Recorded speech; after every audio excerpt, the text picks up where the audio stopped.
আমন্ত্রণ জানাচ্ছি বাংলা সংবাদের শুরুতেই জানিয়ে দেব আমাদের হাতে থাকা সর্বশেষ আপডেট বাংলা সংবাদ। কারফিউ নিয়ে নতুন সিদ্ধান্ত। গণভবন ও বিমানবন্দর অ্যাটাকের পরিকল্পনা ছিল জঙ্গিদের বললেন তথ্য প্রতিমন্ত্রী মোহাম্মদ আলী আরাফাত। বাংলাদেশের শান্তিপূর্ণ সমাবেশের স্বাধীনতার প্রতি সমর্থন যুক্তরাষ্ট্রের। সর্বশেষ জানিয়ে দেব কোটা সংস্কার আন্দোলন হতাহত ও গ্রেপ্তারের পাশে দাঁড়াতে নির্দেশ বিএনপি। শুনছিলেন সংবাদ শিরোনাম, এখন বিস্তারিত। তার আগে অনুরোধ থাকবে ভিডিওতে একটি লাইক কমেন্টস করে জানিয়ে দিন আপনি কোথা থেকে শুনছেন এবং দেখছেন। কারফিউ নিয়ে নতুন সিদ্ধান্ত। বুধবার থেকে শনিবার পর্যন্ত ঢাকা সহ 4 জেলায় সকাল 7টা থেকে রাত 8টা পর্যন্ত কারফিউ শিথিল থাকার কথা জানিয়েছেন স্বরাষ্ট্রমন্ত্রী আসাদুজ্জামান খান কামাল। মঙ্গলবার সন্ধ্যা 6:45 সচিবালয় ব্রিফিংয়ে এই তথ্য জানান তিনি। স্বরাষ্ট্রমন্ত্রী বলেছেন, কারফিউ শিথিলের এই সিদ্ধান্ত ঢাকা, নারায়ণগঞ্জ, গাজীপুর ও নরসিংদী জেলায় কার্যকর হবে। অন্য জেলাগুলোতে স্থায়ী প্রশাসন এ বিষয়ে সিদ্ধান্ত নেবে। এর আগে বিকেলে স্বরাষ্ট্রমন্ত্রী আসাদুজ্জামান খান সভাপতিত্বে বৈঠকে আইনমন্ত্রী আনিসুল হক, শিল্পমন্ত্রী নুল মজিদ মাহমুদ হোমেন, শিক্ষামন্ত্রী মহিবুল হাসান চৌধুরী, তথ্য ও সম্প্রচার প্রতিমন্ত্রী মোহাম্মদ আলী আরাফাত, শ্রম ও কর্মসংস্থান প্রতিমন্ত্রী মোহাম্মদ নজরুল ইসলাম চৌধুরী এবং ডাক, টেলিযোগাযোগ ও তথ্য প্রযুক্তি প্রতিমন্ত্রী জুনায়েদ আহমেদ পলক বৈঠক করেন। এছাড়া বৈঠকে সংশ্লিষ্ট মন্ত্রণালয়ের সিনিয়র সচিব, পুলিশ মহাপরিদর্শক, র্যাবের মহাপরিচালক সহ আইন শৃঙ্খলা বাহিনীর শীর্ষ কর্মকর্তারা উপস্থিত ছিলেন। এদিকে মঙ্গলবার দুপুরে আইনমন্ত্রী আনিসুল হক বলেছেন, সরকারের নির্বাহী আদেশে আগামীকাল বুধবারের মধ্যে নিষিদ্ধ ঘোষণা হচ্ছে বাংলাদেশ জামায়াত ইসলাম ও ইসলামী ছাত্র শিবির। এর আগে সোমবার বাংলাদেশের জামায়াত ইসলাম ও তাদের ছাত্র সংগঠন ইসলামী ছাত্র শিবিরকে দেশের রাজনীতিতে নিষিদ্ধ করতে একমত হয় আওয়ামী লীগের নেতৃত্বাধীন 14 দলীয় জোট। প্রধানমন্ত্রী শেখ হাসিনা সরকারি বাসভবনে গণভবনে অনুষ্ঠিত জোটের বৈঠকে সর্বসম্মতভাবে এই সিদ্ধান্ত গৃহীত হয়। প্রসঙ্গত, কোটা সংস্কার আন্দোলন ঘিরে সহিংসতা সংঘাত ছড়িয়ে পড়লে গত 19 জুলাই রাতে সারা দেশে কারফিউ জারি, সেনা মোতায়েনের সিদ্ধান্ত নেয় সরকার। পরে 21 থেকে 23 জুলাই পর্যন্ত সাধারণ ছুটি ঘোষণা করা হয়। দেশজুড়ে সংঘাত সহিংসতা হয়, এতে সরকারি হিসাব, পুলিশ কর্মকর্তা সহ 150 জন নিহত হয়েছে।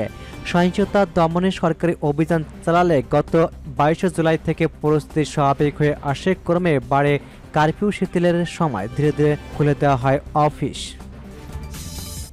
গণভবন ও বিমানবন্দর অ্যাটাকের পরিকল্পনা ছিল জঙ্গিদের বলল আরাফাত। জঙ্গিদের গণভবন ও হযরত শাহজালাল আন্তর্জাতিক বিমানবন্দর অ্যাটাকের পরিকল্পনা ছিল বলে মন্তব্য করেছেন তথ্য প্রতিমন্ত্রী মোহাম্মদ আলী আরাফাত। মঙ্গলবার বিকেলে স্বরাষ্ট্র মন্ত্রণালয়ের সভাকক্ষে 7 মন্ত্রী, প্রতিমন্ত্রী, 4 সচিব ও আইন শৃঙ্খলা বাহিনীর শীর্ষ কর্মকর্তাদের সঙ্গে বৈঠকে একে পর্যায়ে বাইরে গিয়ে সাংবাদিকদের একে প্রশ্নের জবাবে এ মন্তব্য করেন তিনি।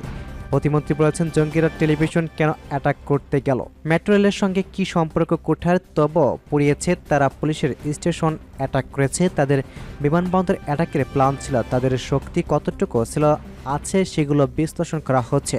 মূলত থার্মোমিটারের মতো কতটুকু গরম বা ঠান্ডা আছে সেটা নিরূপণ চেষ্টা চলছে। আরও 1 ঘন্টা এই আলোচনা চলবে, এরপর সব সিদ্ধান্ত আসবে। এর আগে বিকেল 3:20 চলমান পরিস্থিতি নিয়ে আইন শৃঙ্খলা বাহিনীর প্রধানের সঙ্গে জরুরি বৈঠকে বসেন সরকারের 7 মন্ত্রী ও প্রতিমন্ত্রী।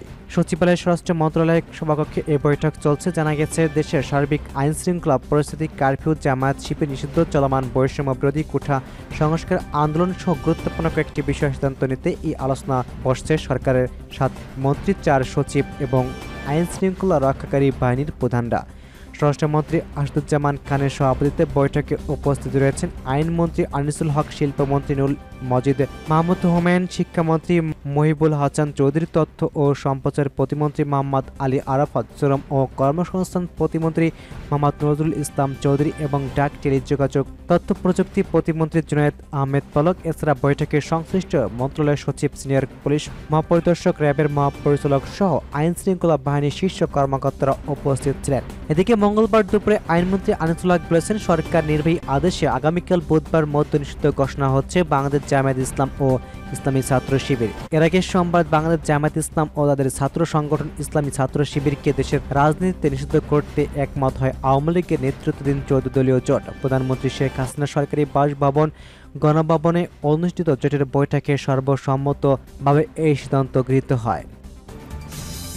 বাংলাদেশের শান্তিপূর্ণ সমাবেশের স্বাধীনতার প্রতি সমর্থন যুক্তরাষ্ট্রের।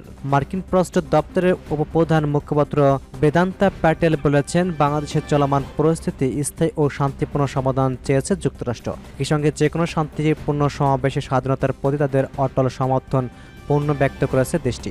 সোমবার মার্কিন পররাষ্ট্র দপ্তরের নিয়মিত ব্রিফিংয়ে কোঠা সংস্কার আন্দোলন ঘিরে বাংলাদেশের পরিস্থিতি নিয়ে করা প্রশ্নের জবাবে এসব কথা বলেছেন বেদান্তা প্যাটেল। ব্রিফিংয়ে এক সাংবাদিক প্রশ্ন করেছেন, বাংলাদেশের সরকারের নির্দেশ আইন শৃঙ্খলা বাহিনী নিরাপদ তরুণদের ধরপাকড় করেছে এবং তাদের উপর গুলি চালাচ্ছে। আন্দোলনের নেতৃত্ব দেওয়া কয়েকজন ছাত্রকে হেফাজতে নিয়ে নির্যাতনের পর জোর করে বিবৃতি আদায় করা হয়েছে। এরপর সে বিবৃতি সরকার নিয়ন্ত্রিত গণমাধ্যমে প্রচার করা হয়েছে। এ বিষয়ে যুক্তরাষ্ট্রের অবস্থানকে জবাবে প্যাটেল বলেছেন, এটি বাংলাদেশের সঙ্গে সম্পর্কিত। দেশটির সরকার ও ব্যক্তিগত উভয় ক্ষেত্রে আমরা বর্তমান পরিস্থিতি একটি স্থায়ী এবং শান্তিপূর্ণ সমাধানের জন্য আহ্বান জানাচ্ছে।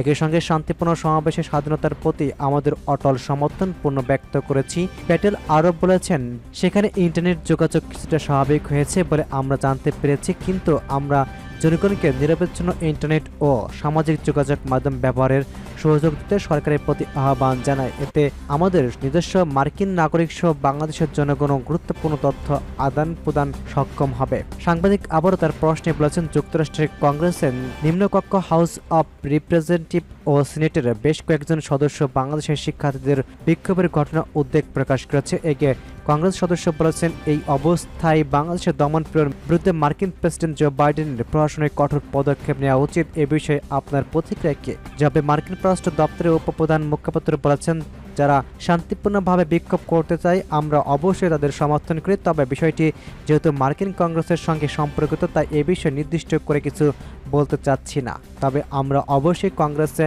আমাদের সহকর্মীদের যে কোনো প্রশ্নের গভীর প্রতিক্রিয়া জানিয়ে থাকি।